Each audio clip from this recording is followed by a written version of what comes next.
শৃঙ্খলা ও সৌন্দর্য ফিরিয়ে আনতে স্বরাষ্ট্রমন্ত্রীর নির্দেশে কক্সবাজার সমুদ্র সৈকতে চলছে প্রশাসনের উচ্ছেদ অভিযান। বালুচর থেকে সরিয়ে দেওয়া হচ্ছে সব অবৈধ স্থাপনা। সৈকতের সুগন্ধা থেকে বিস্তারিত জানিয়েছেন কক্সবাজার প্রতিনিধি অর্পণ বড়ুয়া। সমুদ্র সৈকত কক্সবাজারের সুগন্ধা পয়েন্টে টানা 4 দিনের উচ্ছেদ অভিযান চলছে জেলা প্রশাসনের। এই মুহূর্তে আমি রয়েছে সুগন্ধা পয়েন্টে।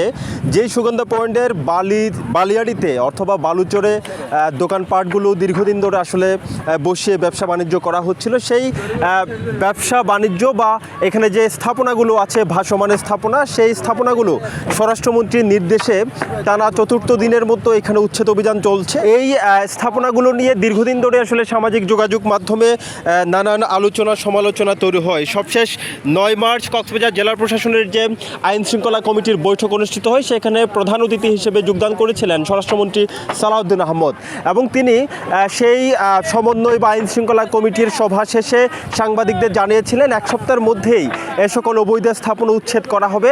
তার নির্দেশের প্রেক্ষিতেই জেলা প্রশাসন কক্সবাজার সুগন্ধা পয়েন্টে স্থাপিত যে সকল অবৈধ স্থাপনাগুলো আছে সেগুলো উচ্ছেদ অভিযান গত বৃহস্পতিবার থেকে শুরু করে, এবং চলমান যে উচ্ছেদ অভিযান, সেই উচ্ছেদ অভিযানের 4র্থতম দিন চলছে আজকে।